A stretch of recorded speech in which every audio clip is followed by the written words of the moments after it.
वैरिहन्ताणं डेमो सिद्धाणं डेमो ऐरियाडं डेमो वैच्छायाडं डेमो लुईस विशावोडं वैक्तामरपेणे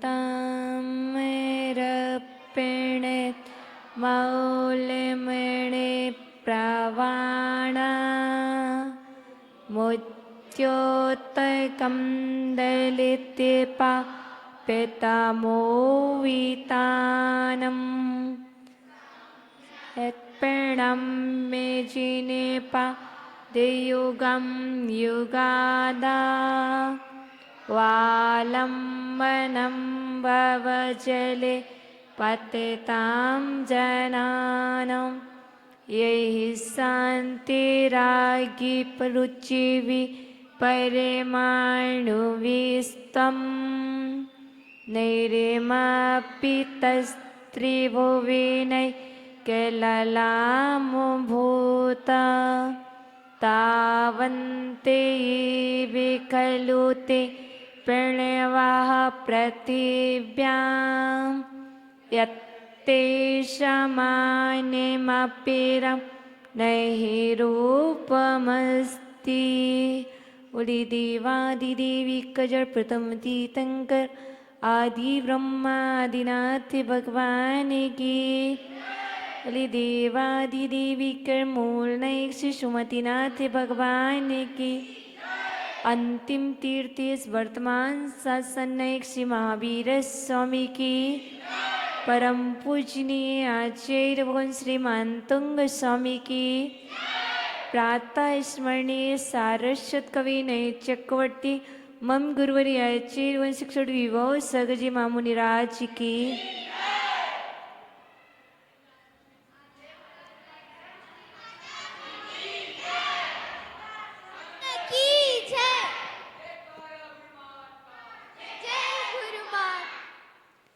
कल हम सभी ने 11 नंबर का काव्य देखा था, जिससे जाना था जल मधुर हो जाता है, जल वृष्टिकारक। आज जो 12 नंबर का काव्य है वह सुंदरता को प्रदान करने वाला है, वांछित रूप। यहाँ पर जितने लोग बैठे हैं वह सभी सुंदर बनना चाहते हैं। बताओ ऐसा कौन है जो सुंदर नहीं बनना चाहता? सभी कहेंगे मुझे सुंदर बनना है, मेरा रूप सुंदर होना चाहिए और मैं सबसे अलग दिखना चाहिए। चाहते जिसके लिए क्या करते हैं? पाउडर लगाते हैं, क्रीम लगाते ना। हम सुंदर दिखने के लिए क्रीम लगाते हैं, पाउडर लगाते हैं, लोशन लगाते हैं और बहुत सारे प्रोडक्ट यूज करते हैं, कभी पतंजलि के तो कभी विद्यांजलि के और कभी तो चाइनीज। ना जाने कौन कौन से प्रोडक्ट यूज करते हैं और उसके बाद भी हम सुंदर नहीं बन पाते हैं। अब मुझे सुंदर बनना है। किसे? मुझे। यदि आपको बनना है जैनी कह रही है मुझे सुंदर बनना है। पक्का जैनी तुम 41 डेज, सिर्फ 41 दिन अर्थात 41 डेज 12 नंबर के काव्य को 1000 बार पढ़ो। बिल्कुल सत्य कह रहे हैं ना। ये काव्य को यदि 41 डेज आप 1000 बार इसका पाठ करते हो रिद्धि और मंत्र का जाप करते हो तो आप ऑटोमेटिक इतने सुंदर हो जाओगे 41 डेज में कि आपको बहुत सारे प्रोडक्ट यूज करने की आवश्यकता नहीं है। और आपने देखा होगा कि मुनिराज जो होते हैं पहले वो असुंदर होते तुमने देखा होगा, बहुत सारी माता जी, बहुत सारे महाराज जी को देखा होगा, जब तक उनकी दीक्षा नहीं होती और जब तक वो घर में रहते तब कैसे होते हैं? असुंदर होते। और जैसे ही वो साधना करने लगते हैं तो क्या होते हैं? तब से सुंदर हो जाते हैं। इसलिए यदि तुम सुंदर बनना चाहते हो तो ये बहुत बड़ी साधना कहाँ है? 2-3 घंटे ही तो पढ़ना, 2-3 घंटे में हो जाएगा। तो एक बार सुबह कर लेना, एक बार दोपहर को कर लेना, एक बार शाम को कर लेना 12 नंबर का को। तो क्या होगे? आप इतने सुंदर हो जाओगे कि फिर आपको क्रीम लगाने की आवश्यकता नहीं पड़ेगी। जो क्रीम लगा करके सुंदर होते हैं वह तो पानी से मुंह धोते हैं तो वापस से वैसे ही दिखने लगते हैं। क्रीम की सुंदरता कब तक रहेगी? क्षण मात्र। आपने पाउडर लगाया कौन सा? डर्मीकूल, नवरत्न, पॉन्स, ज़्यादा तो मुझे याद नहीं, पर मैंने इतना ही पता है कि कोई सा आपने पाउडर लगाया तो कितनी देर तक रहेगा वो फेस पर?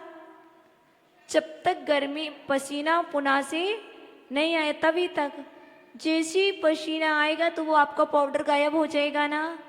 आप फेस को क्लीन करेंगे तो आपका पाउडर निकल जाएगा। लेकिन आचार्य भगवान कह रहे हैं यदि तुमने भक्तम्बर स्तोत्र का पाठ करके सुधा आंटी ने सुंदरता पाई है तो वो सुंदरता सदा रहेगी। और यदि तुमने क्रीम पाउडर पोत कर के सुंदरता पाई है तो वो सदा नहीं रहेगी। एक क्षण में, 1 घंटे बाद वापस से वैसी ही हो जाएगी। तो आचार्य भगवान कहते हैं क्रीम नहीं, क्लीम का ध्यान लगाओ। बच्चों, भक्तांबर में एक शब्द आया है क्लीम, बीज मंत्र है। आप क्लीम बीज मंत्र का ध्यान लगाओ, क्रीम का नहीं, क्लीम का ध्यान लगाओ। क्लीम, हाँ, यदि आप क्लीम का ध्यान लगाते हैं तो आप सदा के लिए सुंदर हो जाएंगे। और वो सुंदरता एक दिन की नहीं, वह सुंदरता जब तक आप मनुष्य पर्याय में हो और मनुष्य पर्याय से भी दूसरे पर्याय में जाओगे तब भी वो सुंदरता आपकी सदा बनी रहेगी। इसलिए आचार्य भगवान कहते हैं जिन जिन महापुरुषों ने क्लीम का ध्यान किया है, जिन्होंने मंत्रों की साधना की है, आज उनकी चमक अद्भुत है, अद्वितीय है। आप देखो आचार्य भगवान विद्यासागर जी को, आप आचार्य भगवान विद्यासागर जी को देखो। स्टार्टिंग में जब उनकी दीक्षा हुई थी तब वो कैसे दिखते थे? वो तेज नहीं था। और आज आप उनको देखोगे तो वो चमक, वो तेज अलग दिखता है। क्यों? क्योंकि साधना से निखार आता है, और साधना से निखार आता है और वो निखार शाश्वत रहता है। इसलिए आप विराधना करके सुंदर बनना चाहते हो तो आचार्य वन कहते हैं क्रीम पाउडर को लगाने से प्रार्थना होती है। जीवों को मार करके, जीवों को सता करके वह प्रोडक्ट तैयार किया जाता है और उस प्रोडक्ट को आप यूज करते हो तो आप सुंदर नहीं हो सकते, क्योंकि जो प्रोडक्ट तैयार हुआ है उसमें कोई जीवों की आराधना हुई है। आपको यदि सुंदर होना है तो आप साधना करके सुंदर बनिए। आप 1 घंटे खड़े रहिए और खड़े होकर के आप जो परिश्रम करेंगे उससे जो पसीना निकलेगा, मेहनत करोगे तो पसीना निकल जाने के बाद सुंदरता ऑटोमेटिक आती है। और जो मेहनत नहीं करते उनके पास सुंदरता नहीं होती है, वो असुंदर ही होते हैं और हमेशा अपना रूप दिखाते कैसे, पाउडर लगा के मैं कितना सुंदर हूँ। और जब ओरिजिनलिटी मालूम चलती है तब क्या देखा जाता, ओ हम तो धोखे में रहे, ये धोखेबाज है। कौन? इसलिए तुम्हें सच में सुंदर होना है, यदि होना है तो कुछ मत करो, एक काम करना, सिर्फ 12 नंबर काव्य की जाप करना शुरू कर देना। ओम ह्रीम अरहम नमो बोहि बुद्धाड़म ज्रोम ज्रोम नमः। ओम ह्रीम अरहम नमो बोहि बुद्धाड़म ज्रोम ज्रोम नमः। और आपको बता दें, भक्तम्बर स्तोत्र के 12वें काव्य में कौन सी देवी रहती है? मोहिनी। यदि आपने मोहिनी देवी को वश में कर लिया है तो वह मोहिनी देवी आपको सुंदर बना देगी। जिसने मोहिनी देवी को वश में किया है आज वो सुंदर बने हैं। तो इसका एक जाप मंत्र भी है, ओम आम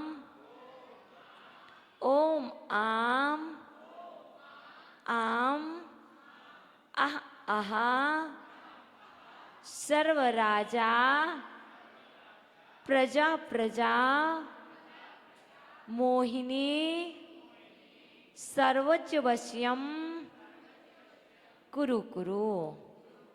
यदि किसी को वश में करना है तो मोहिनी को वश में कर लो। जिसने मोहिनी को वश में कर लिया है वो क्रीम नहीं पोतेगा। बराबर जब तक मोही को या मोहिनी को वश में नहीं किया है तभी तक क्रीम पाउडर लगाया जाता है। आचार्य भगवान कहते हैं मोही को वश में करो तो क्रीम पाउडर छूट जाएगा। देखो ये काव्य सम्यक्ति की महिमा बतला रहा है। यदि आप इस काव्य पर दृढ़ श्रद्धान दृढ़ विश्वास रखते हैं तो आप उस स्थान से पार हो सकते हैं जहां से पार होना बहुत कठिन है। देखो बहुत सारे जीव यहाँ ऐसे बैठे हुए हैं जिन्हें मात्र काव्य याद है, जिन्हें 12 नंबर काव्य याद है और बोलते हैं यह शांति रागी रुचि भी परमाणु भी स्तम। देखो बोला ना, आगे भी याद है। सबको प्राय करके याद है। याद होने पर कार्य मात्र मात्र यदि याद रहेगा तो भी कार्य होगा क्या? नहीं होगा। ये किसके बच्चे हैं? यदि मात्र याद रहेगा तो भी कार्य नहीं होगा। याद के साथ साथ उसके शब्दों पर, उसके भावों पर जाना बहुत अनिवार्य है।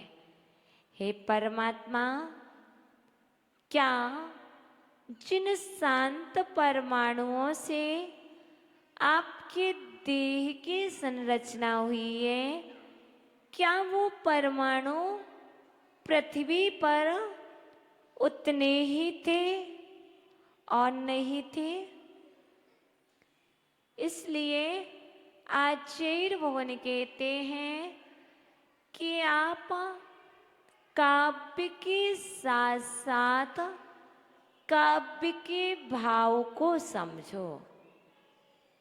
यदि माँ बच्चे के भाव को ना समझे तो वह माँ कैसी माँ? बालक रोता है तो माँ बालक को गोद में ले लेती है और समझ जाती है कि इस बालक को भूख लगी है। और यदि वह भोजन कराने के बाद भी वह बालक शांत ना हो तो माँ क्या सोचती है? कहीं यह बालक बीमार तो नहीं है, तो डॉक्टर के पास ले जाती है। ऐसे ही आशीर्वाद की रे, हे माताओं, आप जब बालक रोता है तो समझ जाती हो। इसी तरह मात्र काव्य को मत पढ़ते रहो, काव्य के भाव को भी तो समझो। जब तक भाव को नहीं समझोगे तब तक जीवन में परिवर्तन नहीं होगा। मात्र पेजों का परिवर्तन, समय का परिवर्तन होता जाएगा और जो परिवर्तन होना चाहिए वो नहीं होगा। देखो, बहुत सारी पोथियों को याद करने वाले विद्वान गण देखे जाते हैं जिन्हें बहुत कुछ याद होता है। देख, पूरे तत्वार्थ सूत्र याद होता है, जीवकांड, कर्मकांड, समयसार इत्यादि सभी ग्रंथ को याद करने वाले मात्र शब्दों के ज्ञाता विद्वान गण होते हैं और कभी सभा के मध्य अवसर आए तो प्रवचन भी देते हैं। ऐसे ही पोथियों को याद करने वाला एक ब्राह्मण था, एक पंडित था, जिसके जीवन में बहुत सारे ग्रंथ याद थे और इतना प्रभावशाली कि रास्ते में कोई भी निकले और यदि उस पंडित के प्रवचन सुन ले तो वह राहगीर भी प्रवचन सुनने लगता था। और एक दिन पंडित ने बोला, राम भजे सुभव पार होए। सुना आपने? राम भजो सुभव पार हो। जो राम का नाम लेता है अर्थात ऋषभनाथ से महावीर को बसता है, वह संसार समुद्र से पार हो जाता है। इस तरह से वह पंडित बोल रहे थे और एक कृषक की पत्नी रास्ते से निकल रही थी। उसके कान में शब्द पड़े, पंडित जी कह रहे हैं जो ऋषभनाथ और महावीर का नाम लेते हैं, जो राम को भजते हैं, वो भव से पार हो जाते हैं। और वो कृषक की पत्नी खेत पर जा रही थी, पर उसने सुना तो वह कदम पीछे मोड़ती हुई पंडित के पास पहुंची और बोलती है, पंडित जी, आपने कहा राम भजे सुभव पार हो। मुझे बहुत अच्छा लगा, आपने इतना अच्छा मार्मिक प्रवचन उपदेश जो दिया, उसका श्रद्धान हो गया। और श्रद्धान इतना ही नहीं कि उपदेश पर, उस पंडित के ऊपर भी। और उसने क्या कहा, पंडित जी, आज का निमंत्रण हमारे घर पर है आपका, आप हमारे घर पर पधारिए और भोजन को ग्रहण करके ही जाइए। पंडित जी ने स्वीकार कर लिया अवश्य। और कृषक की पत्नी अपने घर वापिस चली गई। और जैसे ही वो घर जा रही थी तो अचानक से बहुत तेज बारिश होने लगी। अब क्या करें, तेज बारिश होने से मार्ग में एक नदी भी पड़ती थी और बारिश तीव्र होने से नदी उफान पर, नदी में बाढ़ आ गई। अब वो क्या करे, तो उसे याद आता है पंडित जी ने कहा था, निलय, पंडित जी ने कहा था राम भजे सुभव पार हो। क्योंकि नदी आ गई है, नदी आ गई है और नदी से पार होना है। जब राम का नाम लेने से भाव से पार हो सकते हैं, ऋषभनाथ से लेकर महावीर का नाम लेने से यदि संसार समुद्र से पार हो सकते हैं, तो क्या इस नदी से पार नहीं हो सकते? उस कृषक की पत्नी के अंदर श्रद्धान था। वो कहती, पंडित जी ने कहा है तो अवश्य। उसने कुछ नहीं देखा, ना आओ देखा, ना ताव देखा, मात्र वो तो पानी में उतर गई। आई नदी और पानी में उतर गई और बोलती है राम भजे सुभव पार हो। और वो उतर गई और नदी से पार भी हो गई। क्योंकि जिसका श्रद्धान होता है, जैसे अंजन चोर, अंजन चोर ने क्या कहा था, मेरे प्राण तो जाना ही है। और सेठ जी जो कह रहे हैं वह बिल्कुल सत्य कह रहे हैं। सेठ जी ने नमोकार मंत्र सिखाया था, लेकिन उसे नहीं याद हुआ, तो उसने क्या कहा था, आणम ताड़म कच्चू न जानम सेठ वचन प्रमाणम।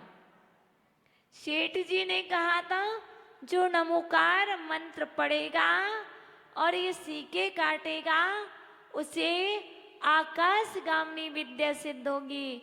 और अंजन चोर ने श्रद्धान किया, क्योंकि चोरी करके आ रहा था, पकड़ा जाऊंगा तब भी मरना, और यदि सीके काट कर मरे तो क्या, मरना तो है ही। तो उसने क्या कहा, आड़म ताड़म कच्छू न जानम सेठ वचन प्रमाणम। और ऐसे बोलते ही अंजन चोर ने क्या किया, सारी रस्सी एक साथ काट दी और उसे आकाशगामिनी विद्या सिद्ध हो गई। ऐसे ही कृषक की पत्नी ने कुछ नहीं सोचा, वह तो नदी में प्रवेश कर गई, राम भजे सो भव पार हो। सेठ जी ने कहा है, पंडित जी ने कहा है, मुझे पंडित जी भी प्रमाण है और पंडित जी के वचन भी प्रमाण रूप हैं। और वो उतर गई, उस पार पहुंची। घर पहुंच करके उसने क्या किया, क्योंकि निमंत्रण दे करके आई थी तो क्या करेगी, भोजन की तैयारी की। और भोजन की तैयारी करने के बाद 2 घंटे हो गए, 3 घंटे हो गए, पर पंडित जी नहीं आए। क्यों? क्योंकि बारिश गिर रही थी और नदी आई हुई थी। पंडित जी आए कैसे? तो फिर जब नदी उतरी तब पंडित जी संध्या काल में पहुंचे तो वो कृषक की पत्नी कहती, पंडित जी मैं कब से आपका इंतजार कर रही हूं। तो क्या कहती है पंडित जी, अरे पगली थी क्या तू?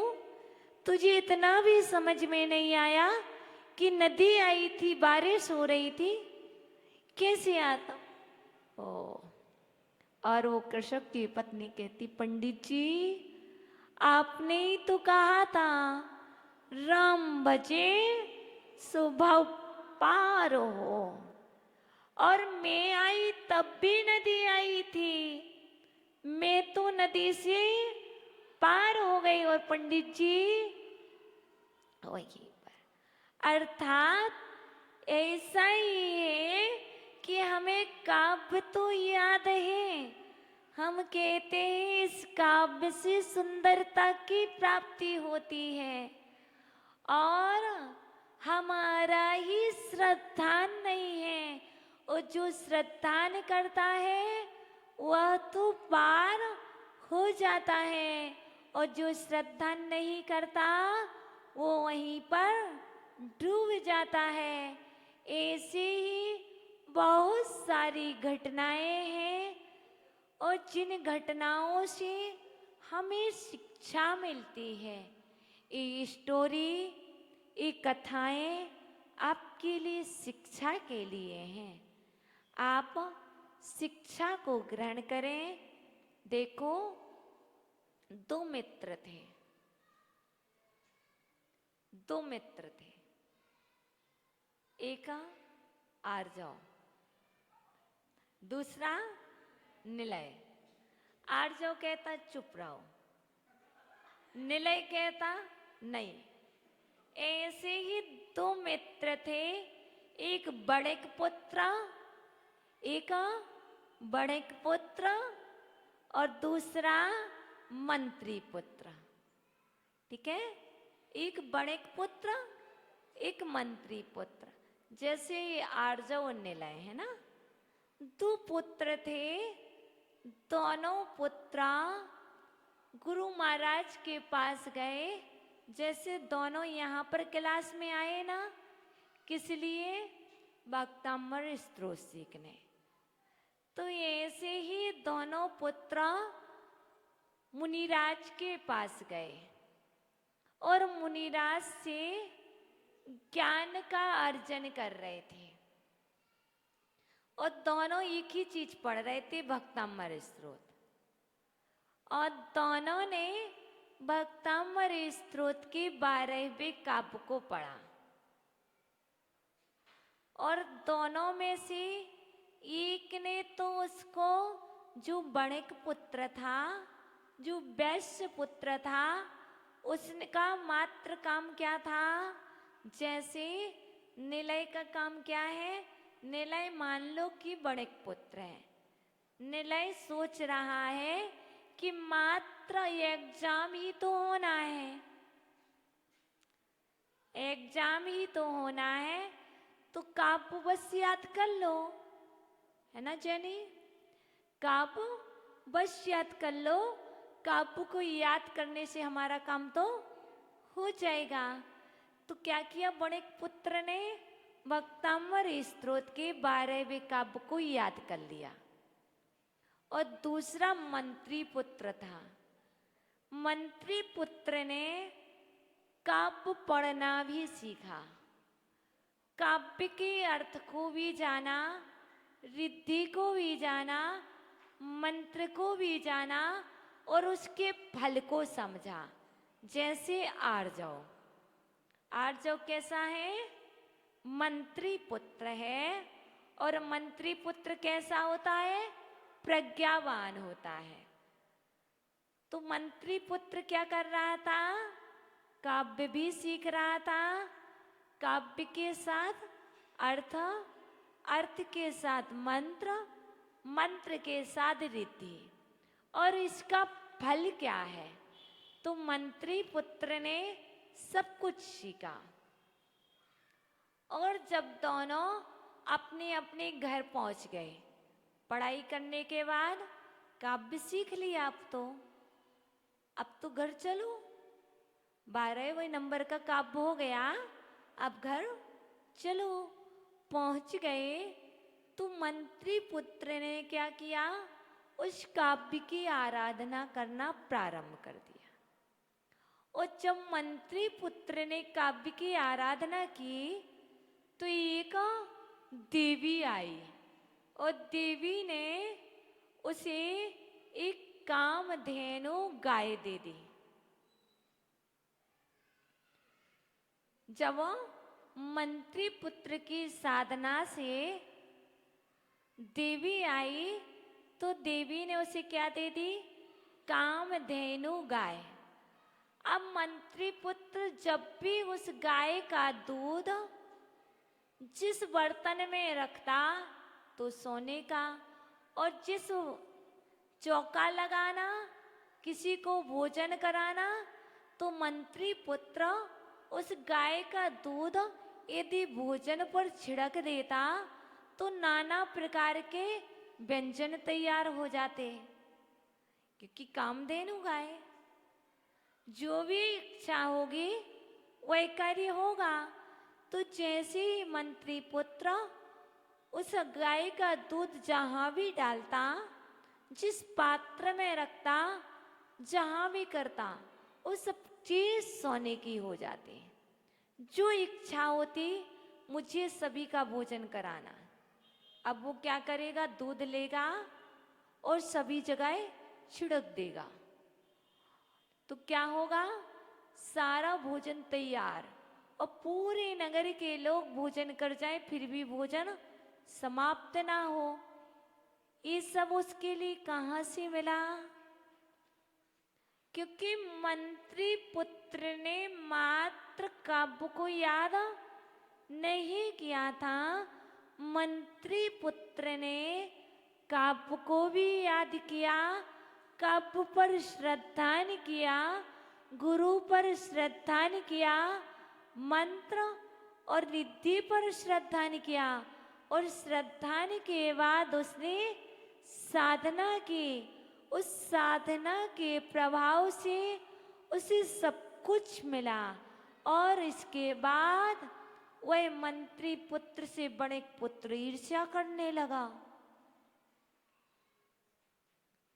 ऐसा कैसे हो सकता?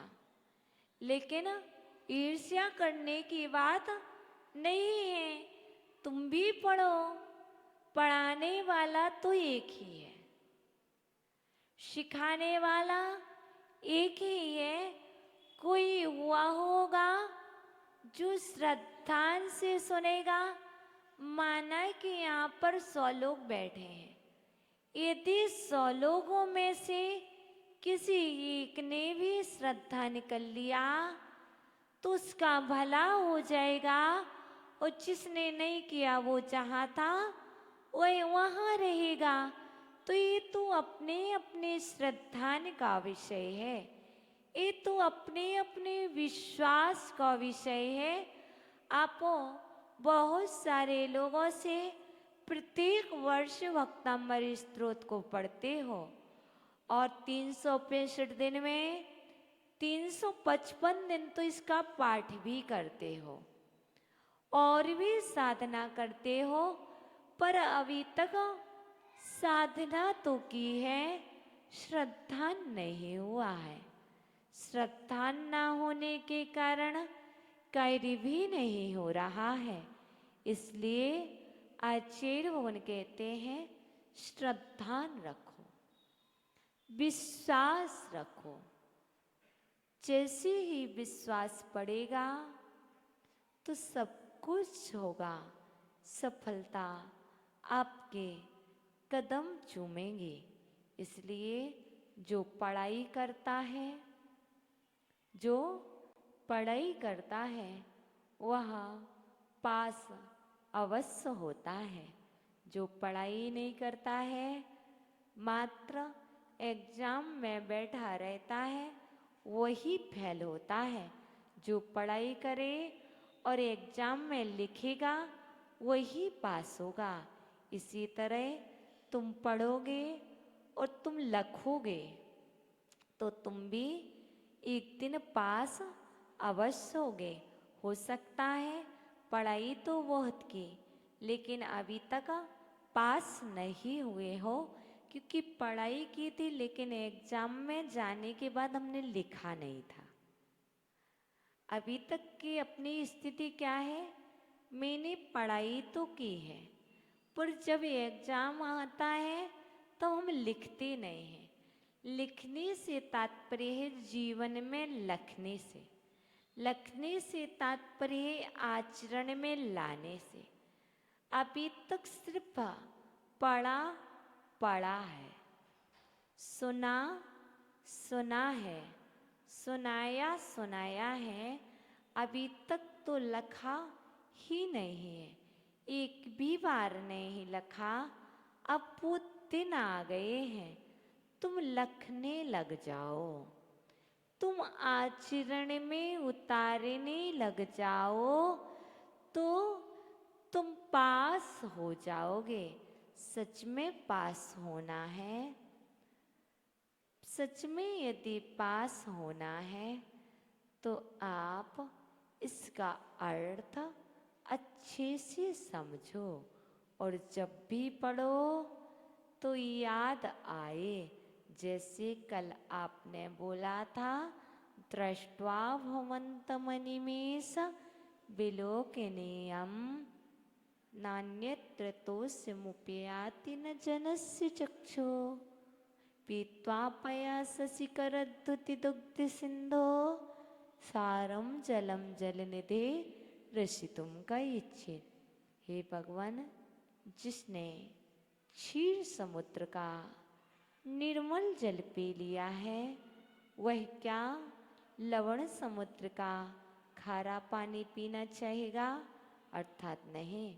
उसी तरह हे भगवान, मैंने एक बार आपको अपने नैनों से देख लिया है। अब ये नेत्र किसी दूसरे को देखना नहीं चाहते हैं। ये आपने सीखा, तो जब भी काव्य पढ़ो तो ये अर्थ आपके सामने प्रकट हो और भाव हो कि हे भगवान, भगवान को देखो और कहो, हे भगवान, मैंने अब आपको देख लिया है।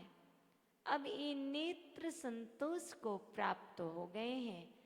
अब ये नेत्र अन्य किसी को देखना नहीं चाहते हैं। इस तरह के भाव भी आए तो चलिए हम और आप अद्वितीय अनुपम सुंदरता को प्राप्त कराने वाला आप सबको सुंदर होना है। देखो, परमात्मा इतने सुंदर हैं कि आप उनके पास उनकी सुंदरता को निहारने आते हो। तो आओ हम और आप उस सुंदरता को प्राप्त करने के लिए उन सुंदरता के परमाणुओं से बने उन परमात्मा को देखें।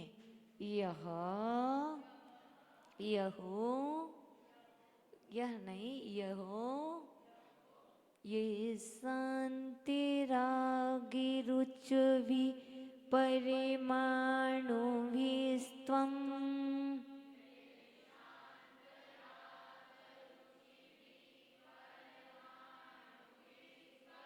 यही शांति रागी रुचि भी परिमाणु भी स्वम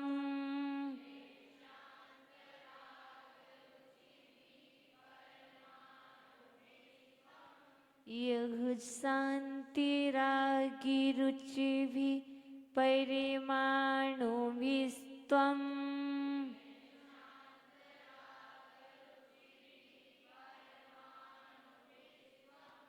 निर्मापितस्त्रिभुवनैकिललामभूता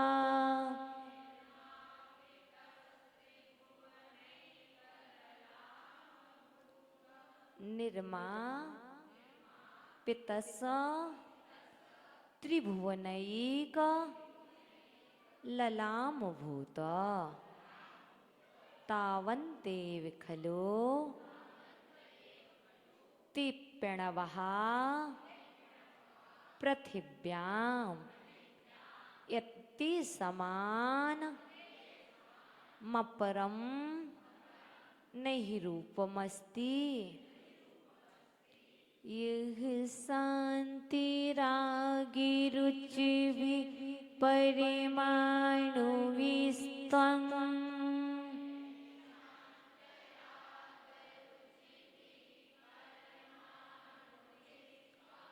निर्मापितस्त्रिभुवनैकिललामभूता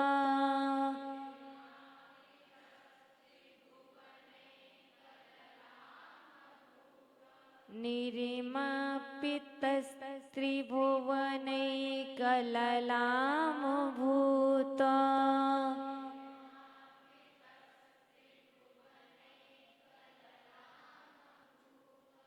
तावन्ति विखलु ते प्रणवः पृथिव्या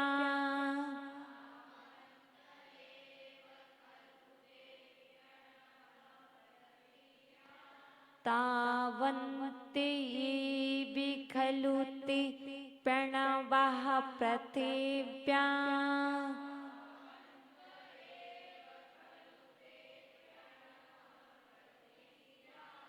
यत्ते सामान्यमपरं नहि रूपमस्ति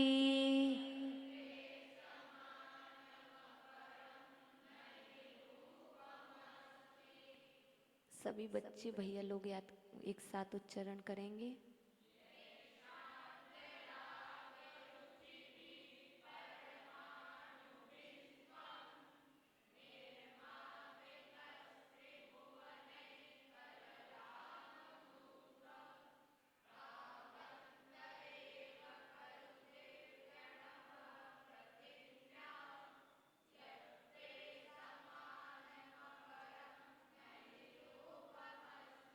सभी बहनें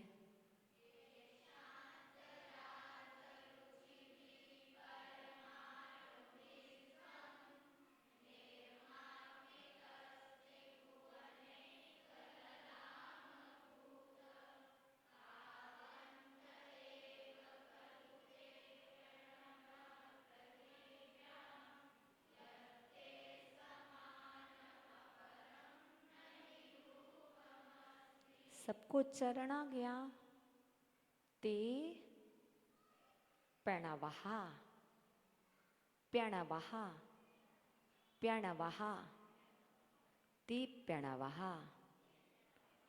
ते प्रणवः पृथिव्याम आ जाएगा ना। अब यह शांति रागी रुचि भी परिमाणु भी स्वम निर्मापितस्त्रिभुवनैकिललामभूता तावन्ति विखलु ते प्रणवः पृथिव्या यत्ते सामान्यमपरं नहि रूपमस्ति। ओम ह्रीमर्हं नमो बोहि उद्धारम ज्रोम ज्रोम नमः। इसका अर्थ ही याद करना है ना। ही जिनेन्द्र, पहले सुन लो फिर लिखना है ना, याद करा देते हैं अभी। ही जिनेन्द्र जिन संत परमाणुओं से, जिन शांत सुंदर परमाणुओं से, हे जिनेन्द्र देव जिन राग रहित परमाणुओं से आपकी रचना हुई है, हे जिनेन्द्र देव जिन राग रहित परमाणुओं से आपकी रचना हुई है, हे जिनेन्द्र देव जिन राग रहित परमाणुओं से आपकी रचना हुई है,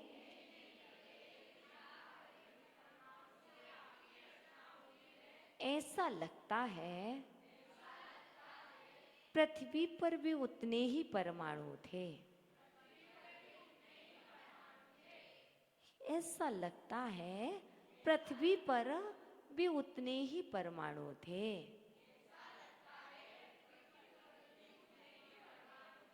हे जिनेन्द्र देव जिन राग रहित परमाणुओं से आपकी रचना हुई है, ऐसा लगता है पृथ्वी पर भी उतने ही परमाणु थे। अब इतना पूरा ही एक बार में बोलना है ना, एक बार हम बोलते फिर आप सबको। हे जिनेन्द्र देव, अभी बोलना नहीं सुनना है। हे जिनेन्द्र देव जिन राग रहित परमाणुओं से आपकी रचना हुई है, ऐसा लगता है पृथ्वी पर भी उतने ही परमाणु थे।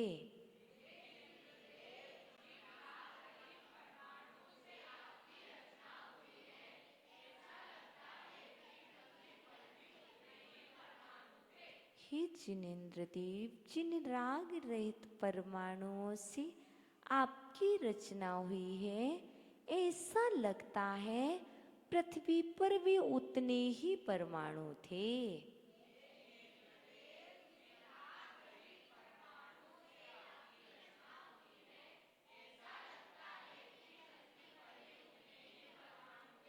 इसलिए आपके समान सुंदर कोई दूसरा रूप नहीं है।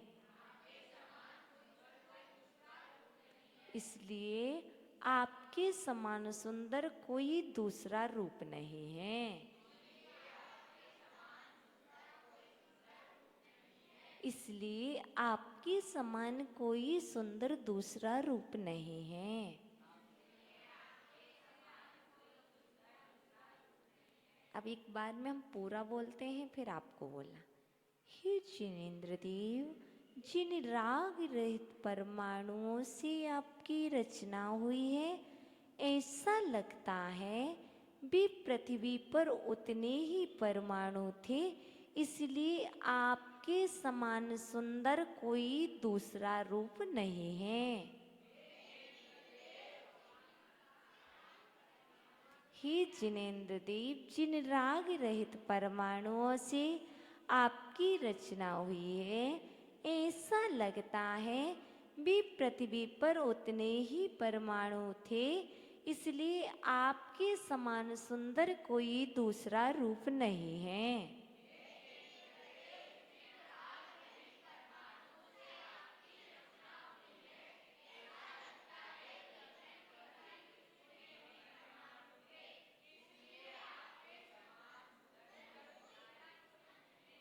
आपके समान कोई सुंदर दूसरा रूप नहीं है।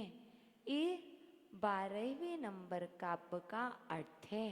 सभी को याद हो गया? पूछ सकते किसी से भी।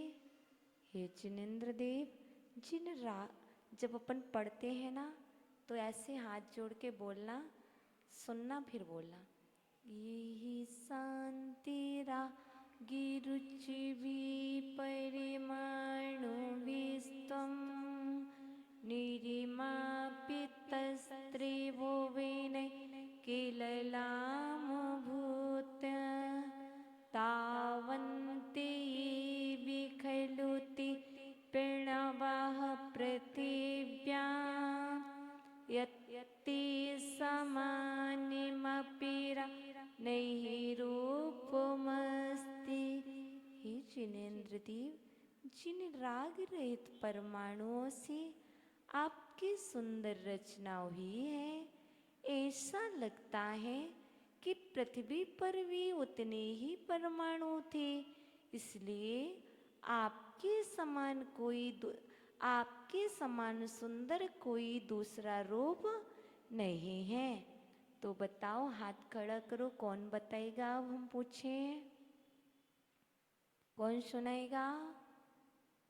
हाँ बहन, खड़े हो जाओ, माइक ले लो, कैमरा वाले भैया बैक कर लो, काव्य सुनाए, अर्थ सुनाए। वंदामी माता जी। यही शांत राग रुचिभिः परमाणुभिस्त्वं निर्मापितस्त्रिभुवनैकललामभूत तावन्त एव खलु ते प्रणवः पृथिव्यां यत्ते समानमपरं नहि रूपमस्ति। हे जिनेन्द्र देव,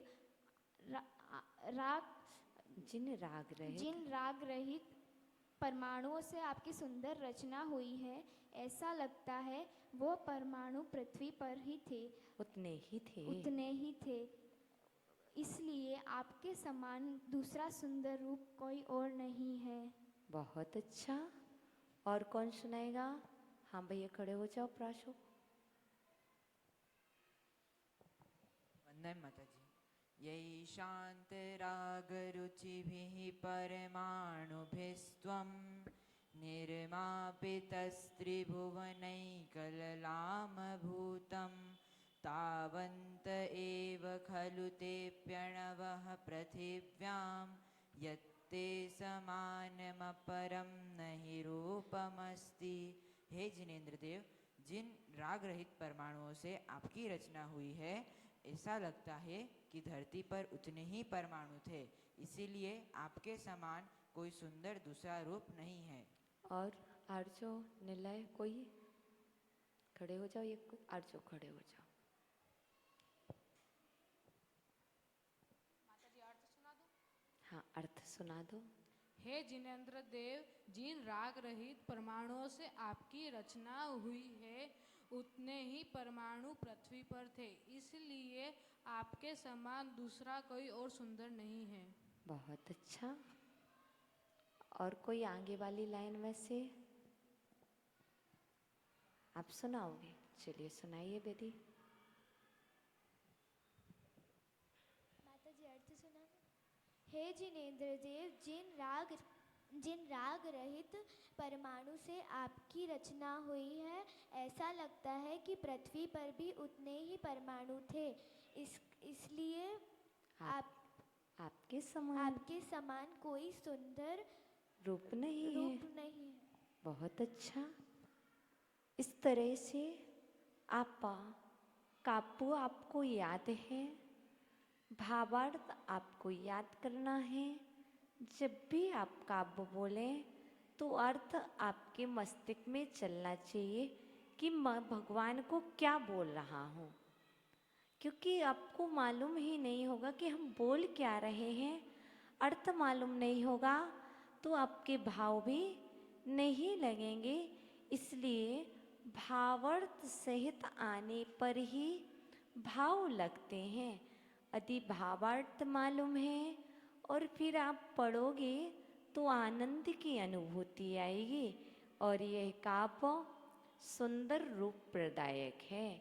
इस काव्य का पाठ करने से, इसकी आराधना करने से सुंदर रूप की और सुंदर स्वरूप की प्राप्ति होती है। हमें रूप सुंदर नहीं चाहिए, हमें स्वरूप सुंदर चाहिए है, और जिससे स्वरूप की प्राप्ति होती है उससे रूप की तो ऑटोमेटिक प्राप्ति हो जाती है। जो खेत में गेहूं चाहता है, गेहूं के साथ भूसा ऑटोमेटिक मिल जाता है।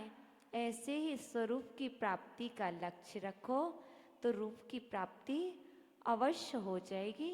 इस तरह से यह 12 नंबर काव्य पूर्ण हुआ। मनन करने से, चिंतन करने से सम्यक तो दृढ़ होता है। आप सभी अपने सम्यक को दृढ़ करें। ओम नमः। बोधि समाधि परिणाम शुद्धि स्वात्मोपलब्धि शिव सौख्य सिद्धि चिंतामणिम चिंतित वस्तुदाने त्वं वंदमानस्त ममास्तु देवी त्वं वंदमानस्त ममास्तु देवी। 9 बार नमोकार मंत्र का जाप करेंगे।